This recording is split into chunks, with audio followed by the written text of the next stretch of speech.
Egg తినని వాళ్ళకి eggless orange cake. మామూలుగా బేకరీ ఐటమ్స్ అంటే ఎగ్ కంపల్సరీగా దాంట్లో కలపాల్సి వస్తుంది. కానీ చాలామంది ఎగ్ కూడా తినని వాళ్ళు ఉంటారు. వాళ్ళు ఎందుకు కేక్ తినకూడదు అని నేను ఈ రెసిపీ డెవలప్ చేశాను.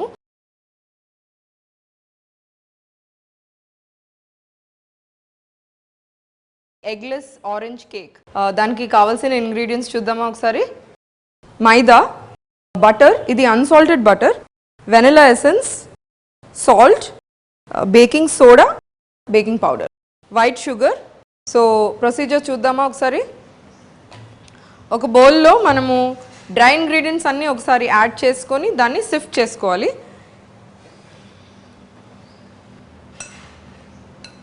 మైదాని ఎప్పుడు కానీ మీరు కప్లో చాలా టైట్గా ప్యాక్ చేసి వేయొద్దు. ఇలా మైదాని ఒకసారి లూజ్గా మీరు స్పూన్ కానీ ఏదైనా స్పాచులా పెట్టి మిక్స్ చేసిన తర్వాత ఒక చిన్న స్పూన్ పెట్టుకొని మీరు కప్లో ఇలా స్పూన్ చేసుకోవాలి. దాంతో ఏమవుతుందంటే మీరు మామూలుగా బేకింగ్కి క్వాంటిటీలో ప్రపోర్షన్లో కొంచెం తేడా వస్తే మన కేక్ సరిగ్గా రాదు. సో కేక్ బాగా ఫ్లఫీగా ఉండాలంటే మనము ఎక్కువ క్వాంటిటీ మైదా వేయొద్దు. 1 కప్ అంటే లూజ్గా 1 కప్ వేయాలి. సో ఇలా ఒక కప్లో మైదా వేసుకొని దాన్ని ప్యాక్ చేయకుండా లూజ్గా వేసుకొని 1 cup maida, 1/4 teaspoon salt, 1/4 teaspoon baking soda. Eggless రెసిపీస్కి స్పెషల్గా బేకింగ్ సోడా వేసుకోవాలండి. ఆ ఫ్లఫీనెస్ ఏదైతే ఎగ్తో వస్తుందో దాన్ని రీప్లేస్ చేయడానికి మనం సోడా వాడుకుంటున్నాం అన్నమాట. 1 టీ స్పూన్ బేకింగ్ పౌడర్. ఇప్పుడు ఈ మిక్స్చర్ని సిఫ్ట్ చేసుకోవాలి. డ్రై ఇంగ్రీడియంట్స్ అన్నీ సిఫ్ట్ చేస్తే చాలా ఈజీగా మిక్స్ అయిపోతాయి అన్నమాట. ఎందుకంటే బేకింగ్ సోడా, బేకింగ్ పౌడర్ అప్పుడప్పుడు గడ్డ కట్టిపోతుంది. సో మనం సిఫ్ట్ చేస్తే ఏమవుతుందంటే అది ఈజీగా మైదాలో మిక్స్ అయిపోయి మన కేక్ బాగా ఫ్లఫీగా వస్తుంది.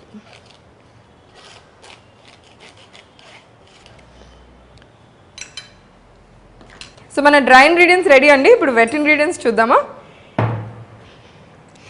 ఇది అన్సాల్టెడ్ బటర్ అండి. మనము ఇంట్లో మామూలుగా బటర్ చేసుకుంటాం కదా, అది కూడా వాడుకోవచ్చు. లేకపోతే మనము మార్కెట్లో కొన్న బటర్ కూడా వాడుకోవచ్చు. సాల్టెడ్ బటర్ అంటే మనము బ్రెడ్కి వాడే బటర్ కూడా వాడుకుంటే రెసిపీలో ఉన్న సాల్ట్ని వేయొద్దు అనమాట. సో 1/4 కప్, పావు కప్ బటర్. ఎప్పుడు కానీ మీరు కేక్స్ చేస్తుంటే మీ బటర్ బాగా సాఫ్ట్గా ఉన్నట్టుగా చూడండి. సాఫ్ట్ అంటే మెల్టెడ్ కాదు. ఒక 20 మినిట్స్ ఫ్రిడ్జ్లో నుండి తీసి బయట పెట్టుకుంటే అదే సాఫ్ట్ అవుతుంది. మిక్స్ చేయడానికి చాలా ఈజీగా ఉంటుంది. ఇప్పుడు 3/4 cup sugar,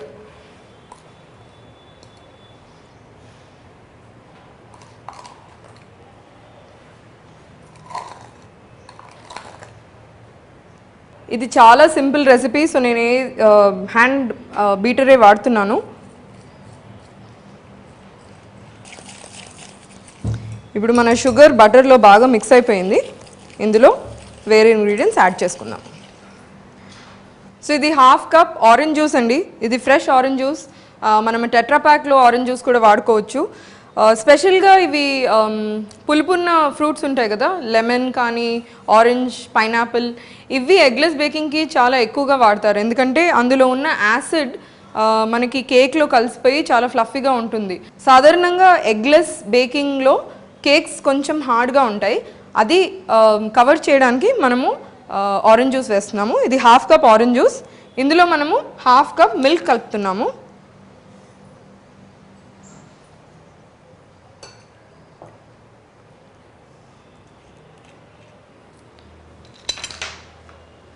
one teaspoon orange essence,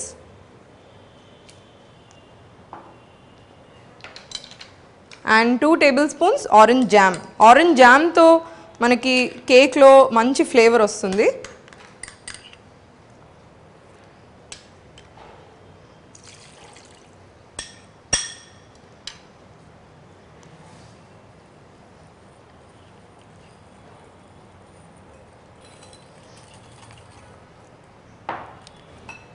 ఇప్పుడు మిక్స్చర్ చూడండి.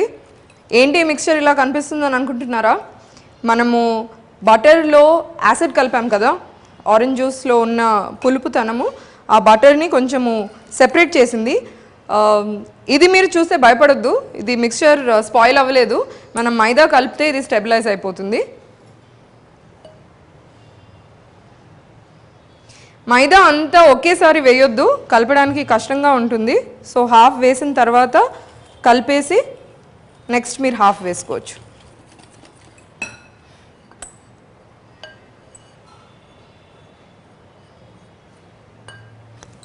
ఇప్పుడు చూసారు కదా మన బ్యాటర్ రెడీగా అయిపోయింది.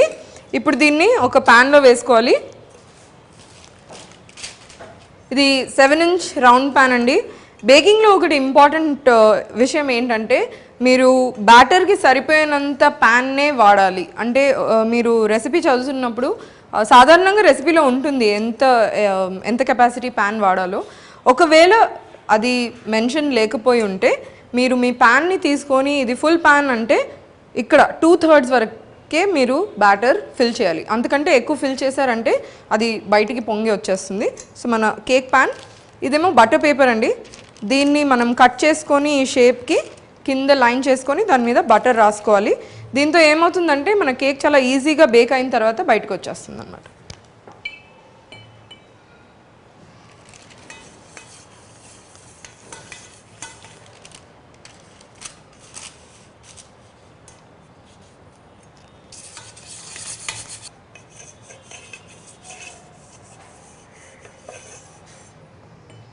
సో మన బేకింగ్ ప్యాన్ రెడీ.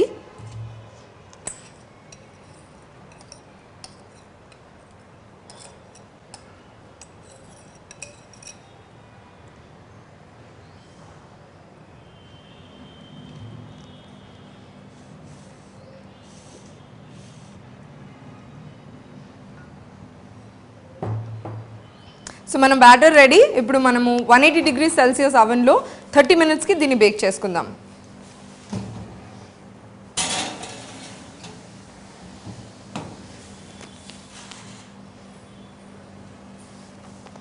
ఇంకొక టిప్ మీకు ఏంటంటే బేకింగ్లో ముఖ్యంగా హీట్ మెయింటైన్ చేయడం చాలా చాలా ఇంపార్టెంట్.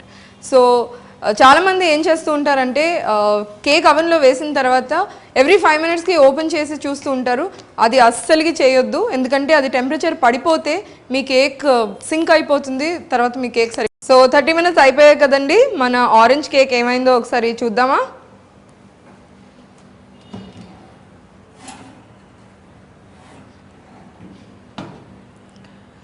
సో ఆల్మోస్ట్ రెడీ అండి. ఇప్పుడు కేక్ ప్యాన్ నుంచి కొంచెం ఇలా సెపరేట్ అయిందంటే మన కేక్ ఆల్రెడీ బేక్డ్ అనమాట. కానీ ఒకసారి టెస్ట్ చేసుకొని చూసుకుందాము.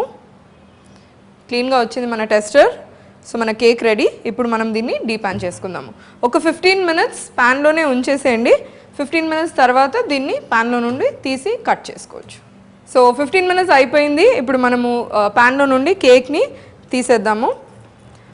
ఒక నైఫ్ తీసుకొని జాగ్రత్తగా కార్నర్స్లో ఒకసారి కేక్ని లూజ్ చేసుకోండి. ఆ తర్వాత ఒక ప్లేట్ కానీ ప్యాన్ కానీ తీసుకొని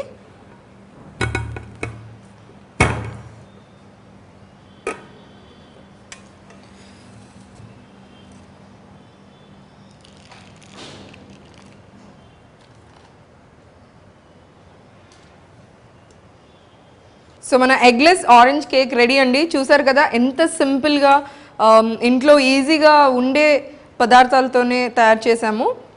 స్పెషలీ ఎగ్ తినని వాళ్ళకి ఇది చాలా సూట్ అవుతుంది. సో మీరు కూడా ట్రై చేయండి అండ్ ఫ్యామిలీ వాళ్ళతో ఎంజాయ్ చేయండి.